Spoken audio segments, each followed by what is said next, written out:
that one little thing, when I was like, wow, I was wrong. I was so serious about this and didn't have a good reason to be so serious about it. I'm better off now because I'm now, closer to God. I'm closer to following God's word as it's written. I really need to open my eyes and stop just believing some of these things that we've been taught. And it just set me on a path. And if you hear this story, most atheists I know in, here in the US, in our cultural Christianity, it's pretty much always the same. Because most people ask the question that you guys asked this way: You're an atheist? What happened? Welcome to the Sole Proprietor Podcast. I'm Curt Kempton. And I'm Melody Edwards. Each week, we dive into the ethical questions that keep entrepreneurs awake at night. Whether you're building your own company or exploring life's big questions, you are welcome here. Good morning, Melody. How are you today? Morning is great, Curt, except it's 2 p.m. in the afternoon. Well, Melody, that's cool and all, but don't forget, all of our listeners have to listen to our podcast in the morning. Curt, no, that's not true. They can listen in the afternoon or the evening. No, Melody, we told everybody how they had to live their life. They have to listen 8 a.m. in the morning the day after it comes out. You don't remember the memo? I don't. But this is weird because I don't remember ever setting that. Is this your authority? Yes, this is my authority. I just decided to make it so, and it's the perfect lead into today's guest. I am telling everybody how to live their life and giving them very specific rules. I'm taking it obviously a lot farther than I actually believe it to be, but we're having on a very dear friend of mine, Bobby Walker, who is joining us as our atheist correspondent out in the field. I like that. I am here, but who's your dear friend that's joining? Yeah, well, I like you, just not that much. Is that how the saying goes? Something like that. So for those of you who don't know Bobby Walker, and if you don't, well, sorry for you. But Bobby and I have been friends for a real long time, other than my wife. He's become my best friend. I don't talk to my best friend as often as I'd like to by any means.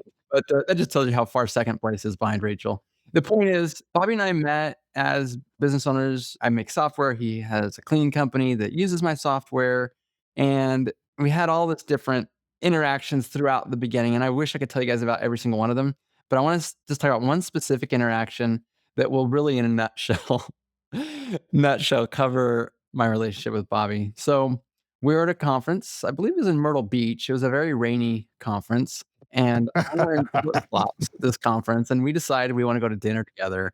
Bobby and I get into pretty deep conversations, but we also have a lot of light ones. I love his family. He loves mine. We're just tight. Like, you got to understand that.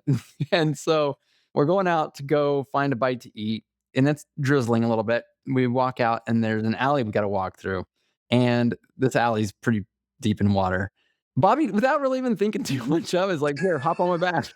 What? So I hop on his back, and He's a little guy. He's not a very big guy. Yeah. Well, for those of you who aren't watching the video, Bobby Walker is often confused with Cold Stone. No, not Cold Stone. Cold Stone. That's actually the truth. Cold Stone. I'm not Stone Cold Steve Austin. He's big. He's strong. He's got a bald head. He's got the menacing face. I don't want to tell everybody he's a teddy bear because then people might try to take him away from me. But the point is he has me hop on his back and he's walking me through the alley so that my feet don't get wet. We walk into the restaurant. We're having a great conversation, but he, for whatever reason, just starts teasing the waitress. And I don't remember all the circumstances behind it, but it was like, I'm like, Bobby, I think she thinks that we're partners, like we're a gay couple. And Bobby leaned into that. I was like, we're not? Yeah. That's a different podcast. And we ended up getting a great picture. She brought us out a dessert, strawberries with chocolate, and "To Your Bromance," I think is what it said on it. So there's a little history of Bobby and myself. Love this guy. And Melly, you and I decided we want to talk. We talk a lot about sort of faith or lack thereof. We've talked about entrepreneurship and how morals and all that stuff ties in. I really think that atheism, even personally, is very misunderstood. And Bobby's story covers a lot of ground. So I thought, Melly, we got to have Bobby on, just sort of like to add that extra element to what we can't do on our own. I won't even let you call me an atheist or anything even close to that, but I also refuse to be called anything else. So You're my favorite atheist, Melody. I'm So I not an just called you atheist. that. How dare you? What are you gonna do about it? I don't know. What I say is maybe I don't believe in God, I'm not sure, but I definitely am going to hell. So there's like a real issue in my brain. The bad stuff that they teach you for me has never been able to leave me. And also I'm exploring what does that mean to me? Could we define the term atheist at least for this context? Well, that's what we were going to ask you first. How do Oh, you okay. define atheism? I would love it if in your definition of atheism, if you wouldn't mind also sort of sharing. I know you and I have discussed something similar to what Melody was just saying. In your definition, maybe you can also talk about what it means when you first become one coming out of like a really strong faith too.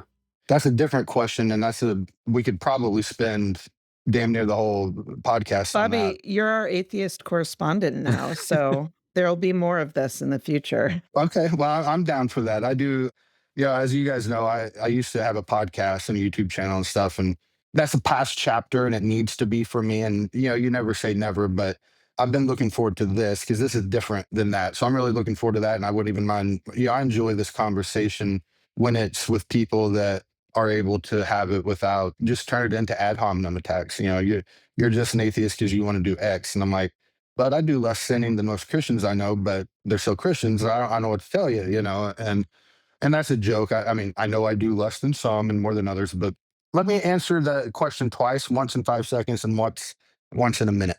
What is an atheist? The way I see it, because words don't have hard definitions. They have usages, I guess you could say. But if someone proposes the question, there is a God, and if your answer is anything other than I accept that to be true, you'd be an atheist. An atheist is someone that doesn't accept the proposition that there's a God. So that's the 5 second answer. And then the slightly bigger one, and I think it's where things do get misconstrued with what one may be. But there's two kind of things that we deal with when we're talking about, well, religious stuff in particularly, and it's belief and then knowledge, right? So a theist is one that would say, I do believe in God, a space theist, one that is atheist. Yeah, right. I didn't verify that any better. I think you get my point. Someone that does believe in God. So an atheist would say, I don't. But then that's our belief spectrum, right? And we all believe things that we may not know to be true. I believe that there's all these circuits that do all these things in my iPhone, but I don't really know how that works. Maybe it's magic. I don't know. That's a little silly. I have an example. I believe that people's souls become stars because that makes me feel good. And I definitely don't know that that's true, but stars are energy. That's a great example. Okay. The other axis would be knowledge. You at least claim to know something or don't. When people hear atheists, they think, God hating baby eater, or they think someone that says, there is no God and that's a fact. I will admit, I believe there are no gods out there. I do believe that. Can't know it. The world's a big place in my infinite life or finite life. I'm not going to know it.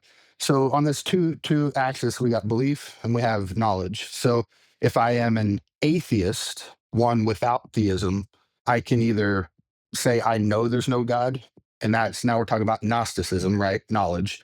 So I could be a Gnostic atheist. That would be someone that says, I know there's no God. I could be an agnostic atheist, which says, I don't believe there's a God, but I don't claim to have that knowledge. You can be a theist, and I've known both. You can be a theist that says, I believe in God, but I don't know if he's real. That would be an agnostic theist because they believe, but they don't claim knowledge. And then you can have someone, which is most Christians here in America that I know, or you could be a Gnostic theist. I believe in God and I know he's real. By definition, I would fall in the agnostic atheist camp, but that's just because I can acknowledge the fact that I haven't turned over every rock in the universe. But that's that. That was amazing. That was such a good definition of everything because, I mean, I've heard the definitions before, but you were able to just bang it out in a way that's so, I just get that. I've had enough people tell me what I am and be wrong about it that I didn't come up with this on my own, but I had to put enough research into just to be like, I'm just going to tell you one time. And if you want to tell me I'm lying or tell me what I believe, well, if you're a mind reader, there's no need for this conversation. We can move on, So I had to kind of dial that in a little bit for my own sanity. What I like about that example so much is that you used axi, axes. Exopotami, I think.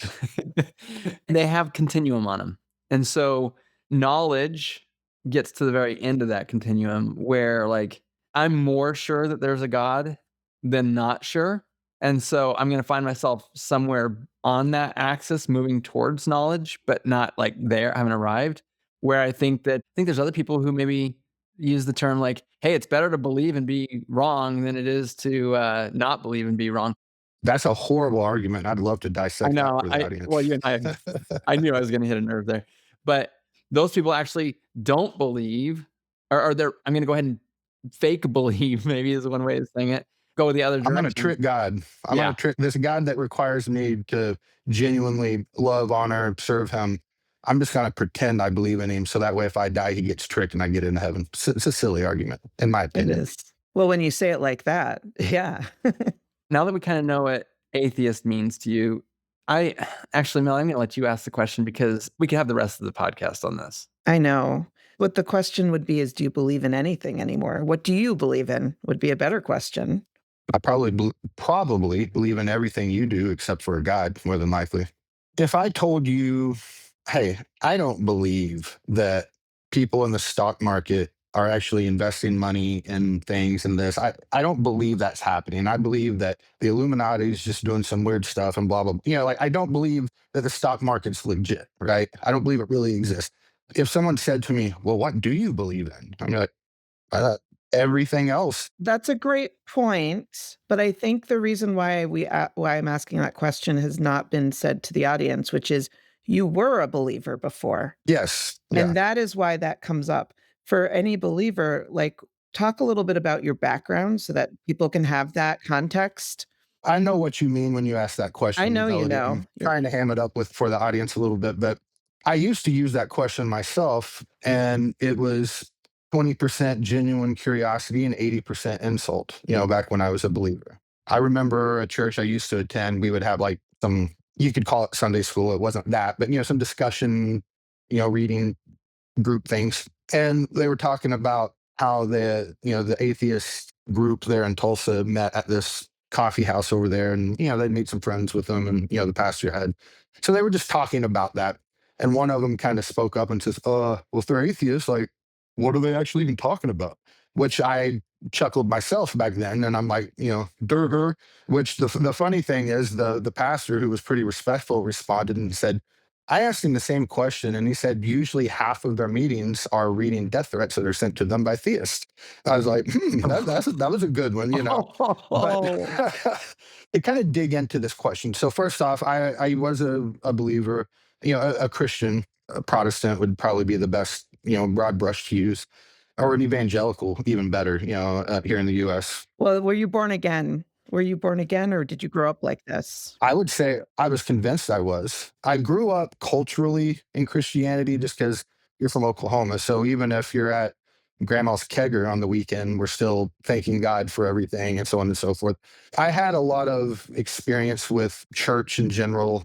I have an uncle that was a minister. So I grew up believing, went to church camp a few times as a kid and just was, I would say, a cultural Christian.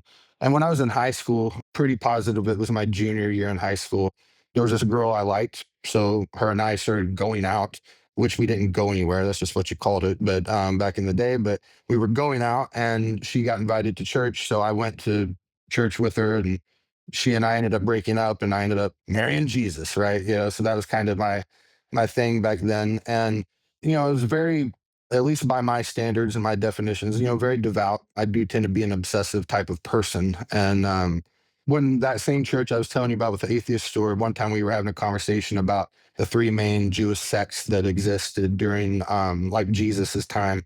And there was, the Pharisees, the Sadducees, and the Zealots. And they were like, so what kind of Christians do you know that are Pharisees? What kind of Christians do you know would fall in this? And it wasn't an insulting thing. It was like based on what they believe. And then they were like, what about the Zealots? And two people just turned at me and they go, Bobby. And I was just That is so telling. I love that. so, I guess you could just say I was all in if you wanted to say something like that. So met my wife at that same church. We've been married now for more years than I can count anymore, but we we've been together for a long time, and my groom's cake at my wedding was an open book that said, in the shape of an open book, that said, "Go ye unto all the world and preach the gospel." We were, volunteers at our church. At that particular church, ended up becoming staff members at a little church. Let's call it like country type of churches. But we were on staff at a country church. It wasn't in the country, but for about 3 years.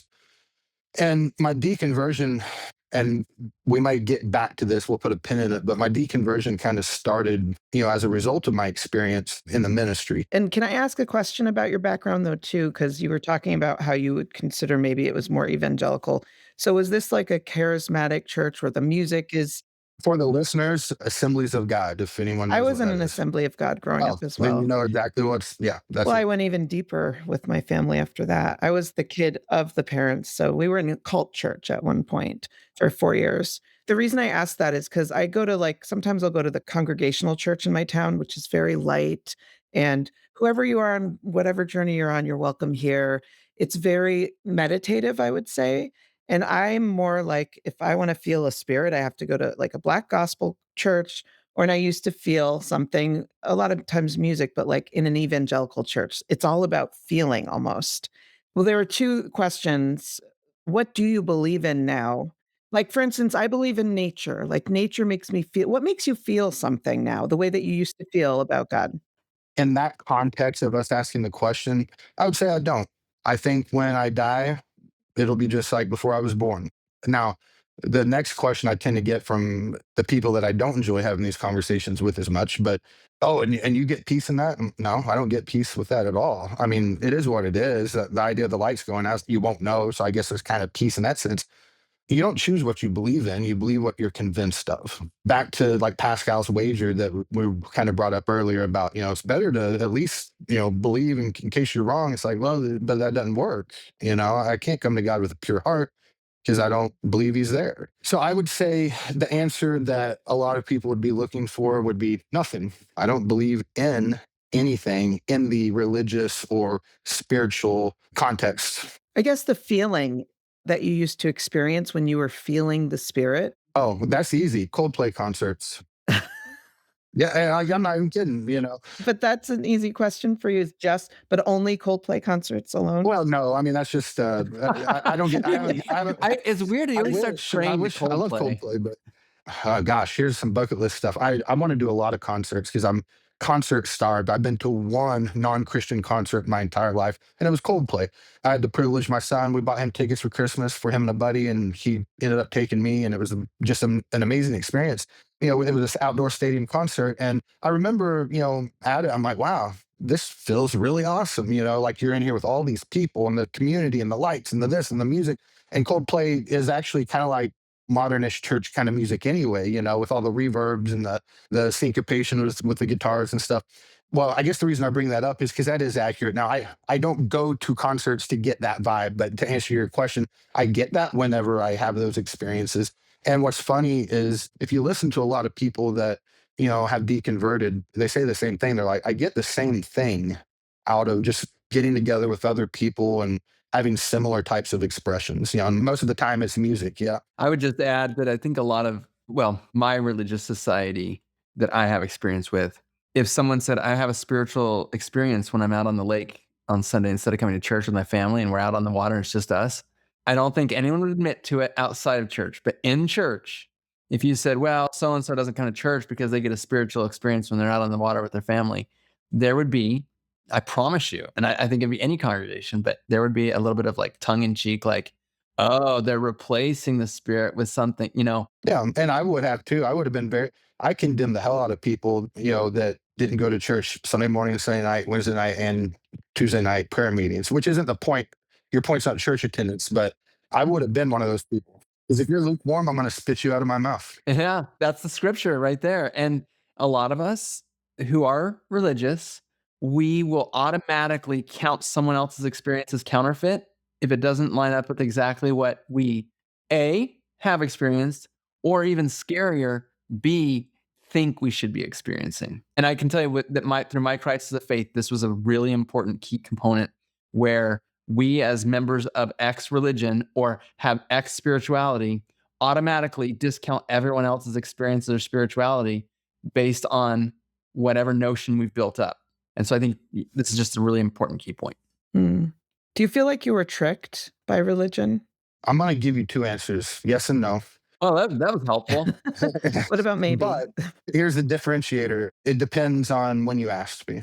If you asked me today, no. Now, when you said, do I feel I was tricked by religion? I'm answering that in the sense of, the people that exposed me to it and the people that mentored me in it, right? When I first deconverted, and it wasn't because of people, and we probably would be a good idea to talk about that in a moment, how that went down. But when I first deconverted and then I kind of accepted to myself, like, I think this is a bunch of crap, and respect. I'm not calling anyone's religion out there crap. I'm just saying that was my journey and my internal monologue, if you will. And I did get angry because I was like, man, these people, they brought me into this and told me this stuff. And then it dawned on me, I'm like, I did that too. And I was like, well, hold on. I did it. And I sure would like some grace, mercy, and or forgiveness because I was doing it with pure intention. I genuinely believed it. I genuinely thought I was helping people.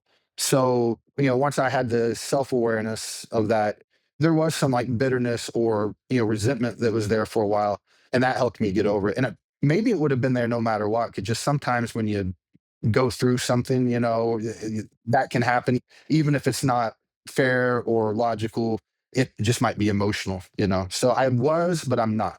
Were you mad at yourself for believing for so long? Like, I know that when I've gone through I don't know if you've heard my story, but I really stopped my respect for the evangelical faith, even though I didn't really believe in it anymore. I still believed in the idea that they were good people trying to do the thing that they believed in. And it was when Trump was elected, for me, not to get into politics, but I was like, wait, they taught me my beliefs and now they don't believe what I believe.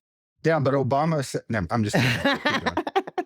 But that's what it was. I became like a baby in terms of really being confused about morality instead of just trusting that I know what morality is.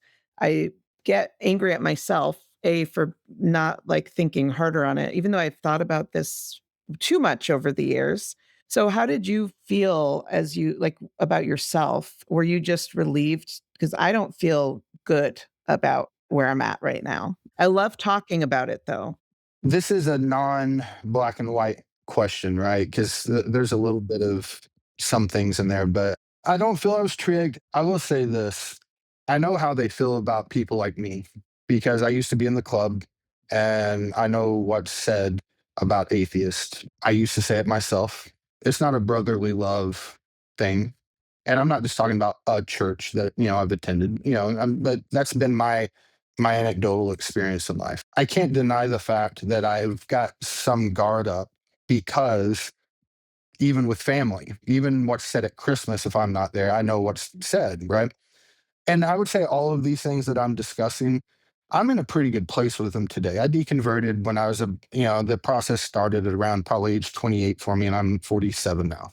I've had plenty of time to process those things. So today, I'm really good. I have a bit of guard up there, and really all that guard is pretty much every friend you have is a Christian, here in the US, and all that stuff.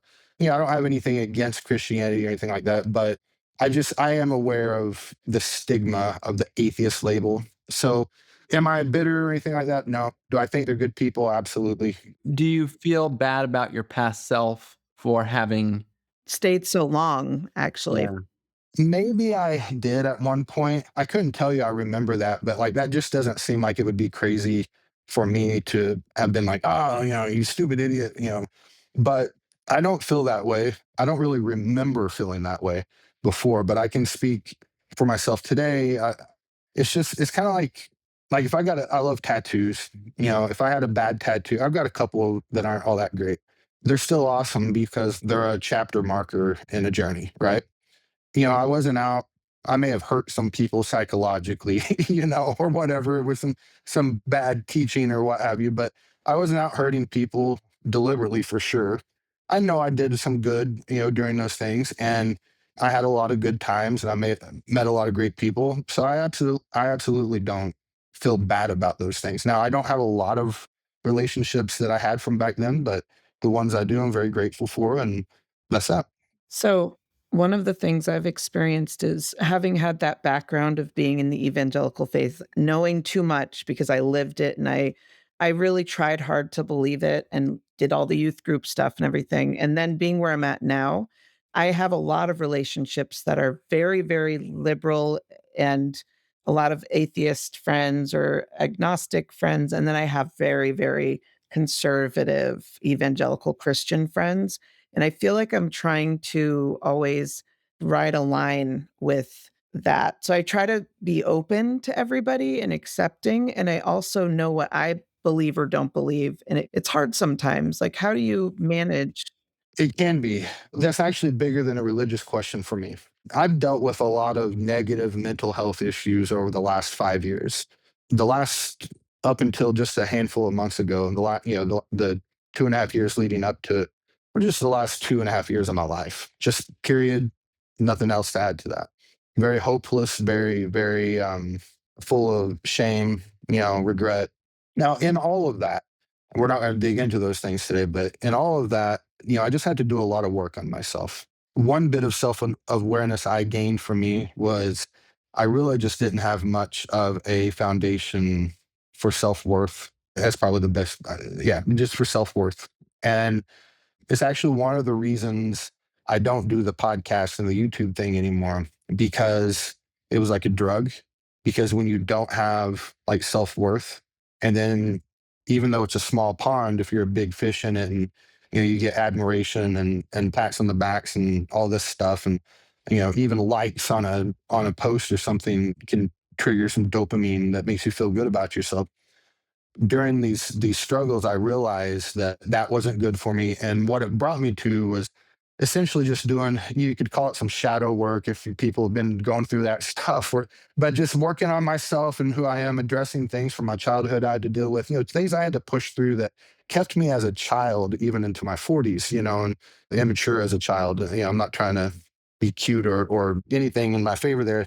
So what I say is I have a 15-year-old Melody inside of me who likes to control a lot of things, and I have to recognize. I mean, I had a therapist once who said, "Melody, would you ever be mean to a 5-year-old?" And I'm like, "No." And she's like, "Why are you mean to 5-year-old Melody?" There's someone out there that needed to hear that, and let that resonate with you when you do. So, because I had to do the same thing. It's like I had to heal some wounds that I'd suppressed. So, in saying all of that, I've gotten to a pretty good place on. I'm getting to, am somewhat, at this good place of accepting myself, just as for who I am, including my faults, including all of those bad things, which really helps you get into a place to be able to become who you want, because you don't have to become that person. You've accepted yourself, and now it makes it easy to kind of flow and get to where you need to be. So, with that being said, with friendships, I've learned to rein things in. I used to be out there and spread so thin, and I've learned that I've got a handful of really solid friends that are like, my ride or die people, and then all of the others, it just doesn't, those, I am pretty selective on that small handful. Now, religion's not one of those things, because Curt is in my most inner circle. He's a devout religious person. So it's not that they can't be religious. It's just that it's got to be someone that can love me for being non religious, and I can love them for being religious. And we go from there. And then anyone outside of it, I've just put up healthy boundaries and healthy walls, which is something I've never done in my life up until recently. And so now, I can go hang out, and I do. I'm not gonna name any events because I don't want people to get get any ideas. But I have regular, social things that I go to with people that, I just bite my tongue a lot of the times because they don't like to be respectful the other way around. But I have fun with them. We do good things. And so how do I handle it? I've learned to build healthy boundaries and realize that you have different friends for different things. Some friends are there because they are a core part of your life. And some friends are there because they're just good people and you have a mutual interest and do those things together. And I will also say this, Melody, and I'm not, pointing it at you, but definitely for myself. And I just want to be clear, I'm not pointing this at anyone else. I used to just be so judgy. And I mean, I still have strong opinions on things and stuff, but I used to be just so judgy and condemning, but it's also how I was towards myself as well.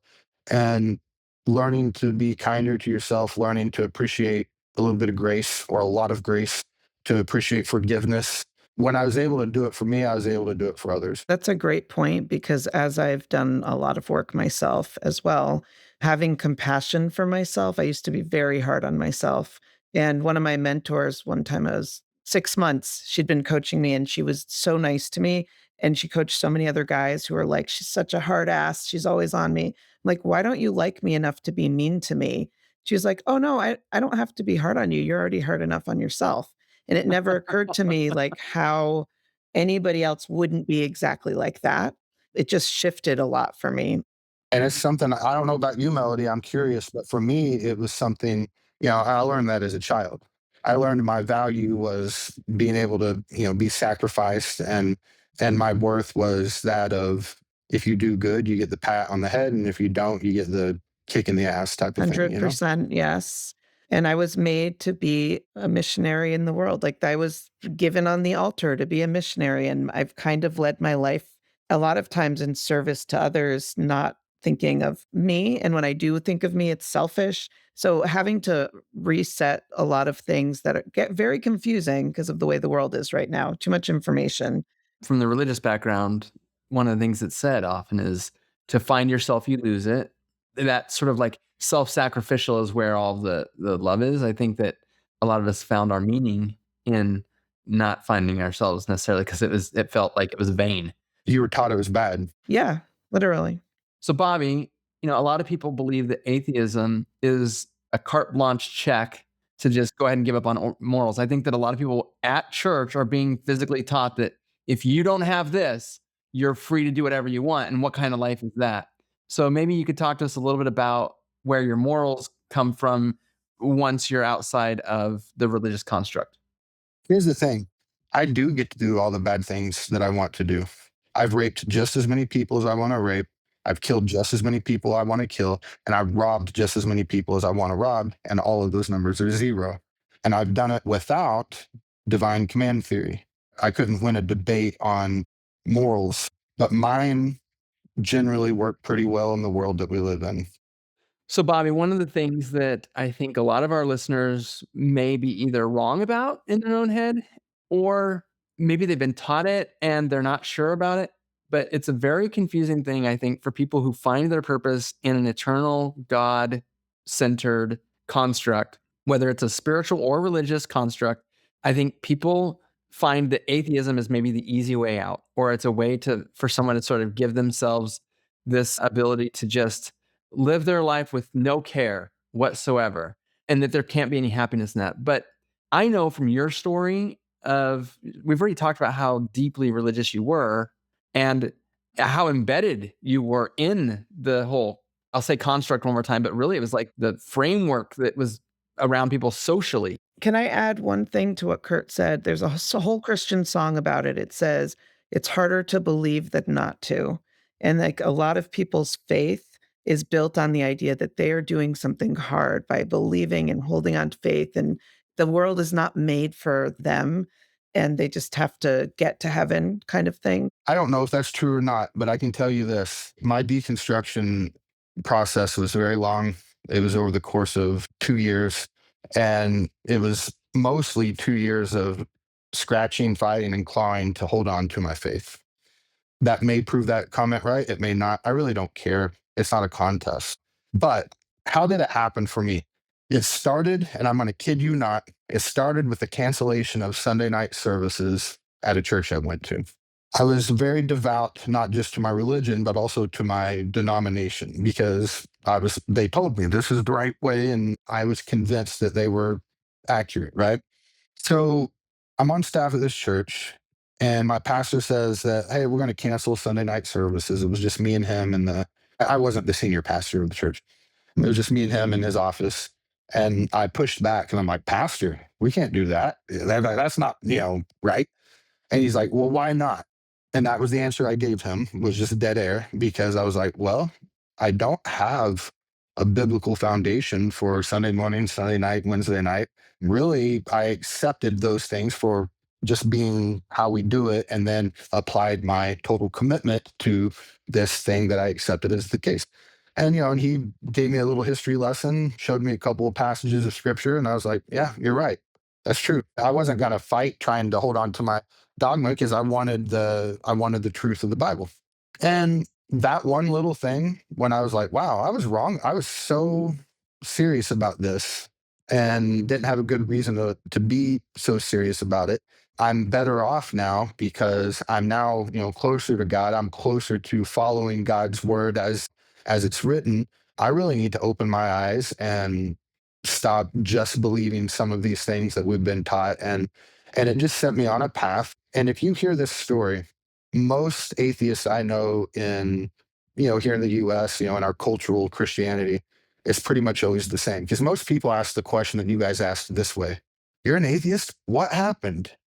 What horrible thing went wrong in your life? If I could interject something I recently learned about that I think is really important to follow along with. As people are in a religion, or spirituality works too, there's called PIMI, PIMI, that is physically in, mentally in. And then I think the part we're at in your story is where you become PI, physically in, mentally questioning. So PIMQ. Because what happens is ultimately it goes PIMI, then it usually moves to PIMQ, questioning, and then physically in, mentally out, PMO, and then usually it goes POMO, so physically out, mentally out. Each of those stages can be really hard, but that PIMO, that's where you're really not being true to yourself because I'm physically here, but I don't want to be here.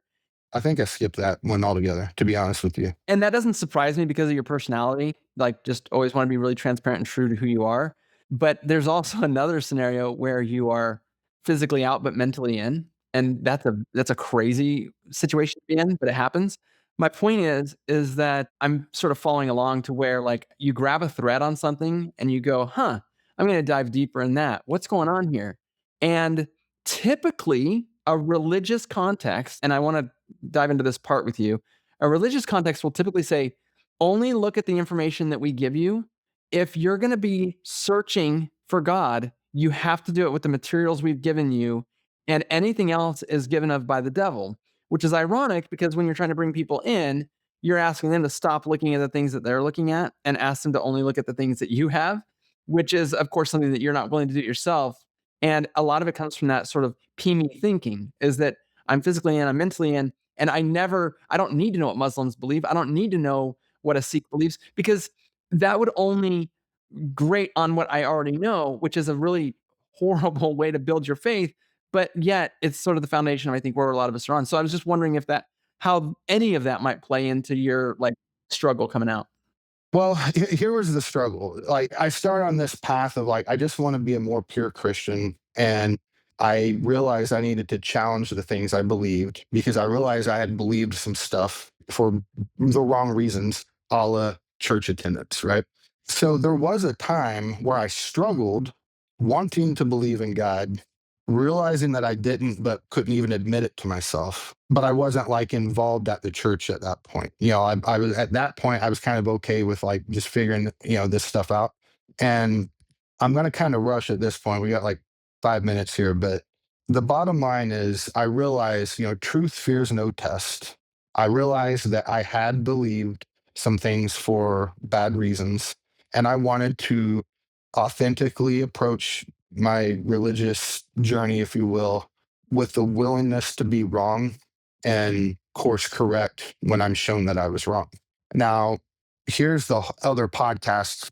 Well, I'll just say there was a lot of time of realizing, oh, this doesn't actually add up to me. And when I was able to be honest with myself instead of just the magical cure all, oh, well, with context, it makes sense. Well, I'm glad it does for the people that it does, but it sure as heck doesn't for me or to me. And I can't fix that. If I'm broken, I'm just broken. If I'm condemned to hell for eternity, it's just because that God that made me has put a brain in here that didn't allow me to understand what he created. And there's a little tongue in cheek in that, but there's a lot of seriousness in that comment as well. So long story short, it was probably the first year of it, just talking to a lot of friends, ministers I knew, or just very, knowledgeable, devout Christian friends that I knew. Usually the advice was the same. You got to just pray when you have doubts and you got to read the word more. You got to get in the word. You don't, renew your mind daily. Don't be corrupted by the world and yada, yada, yada. Which I'm like, I don't listen to secular music, bro. What are you talking about? Like, I only listen to Christian music. I only want to do all this stuff. And so, the deconstruction happened in my head. And it was probably 6 months from the time that I said it in my head. I was laying in bed one night and I just admitted with a thought, wow, I don't believe in God anymore. It was terrifying. And I can't explain why in the little bit of time we have here. So we'll dig into that later. But it was 6 months later before I said it out loud to another person. And it was one of my best friends that I've had from the church way back when. And then it was probably 2 more months before I said it to my wife. And that was the scariest moment for me because, we had never been in a place where I ever thought, that we weren't ever like in a bad spot.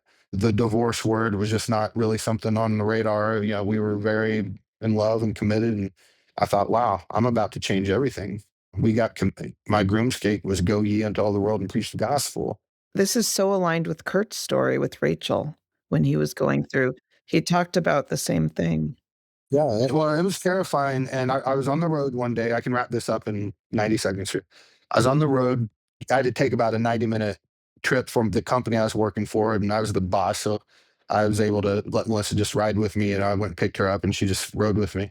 And the time was right. And I started it the worst way possible. We're in the car, and I got a little quiet. And I go, baby, I've been needing to talk to you about something for a while. I haven't had the nerve to bring it up. I'm just really scared with how you're going to respond. Of course, her mind's thinking, "Oh my God, he's cheated on me," or something like that. It was a horrible presentation, but I said, "I don't think I believe in God anymore." I waited about 2 or 3 seconds, and then I said, "No, I actually know I don't believe in God anymore." And she didn't take it well, like internally. That was a difficult thing for her to hear, but she got quiet for a second, and she goes, "Well, that doesn't change how I feel about you." Mm. And then we really didn't talk about it very much for a little bit because it's easier for me to talk about stuff like that. Melissa is a much less confrontational. When I say she doesn't like confronting things as much as I may, that was very freeing to be able to tell the person that, you care the most about. And that was from being on staff at a church to telling my wife was 2 to 2.5 years of a lot of torment. It wasn't like deep, dark depression or anything, but a lot of fear. Even after you deconvert, you're so conditioned. You realize you don't believe in God and you're still afraid to burn in hell. Melly, that sounds like you. It does sound like me. That's why I love talking about this because I'm still open to believing, and I think this is like such a great place to. It's like the cliffhanger of, and then what happened.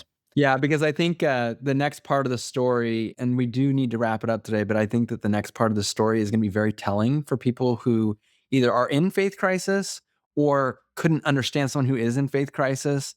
And certainly for people who can't understand how an atheist is not taking the easy way out. I think that a lot of people are told that if you leave, there's a demon in you or that there's something that is wrong with you. Yet, I think that if we were trying to decide who to do business with, we read the reviews, right? And we don't read just reviews from the company that put them out. We want third-party reviews. We want to read reviews for other companies. And it gets back to sort of what I was saying previously is that this isn't easy. And I think that a lot of us have to change the way that we view the world in order to understand the world that we live in.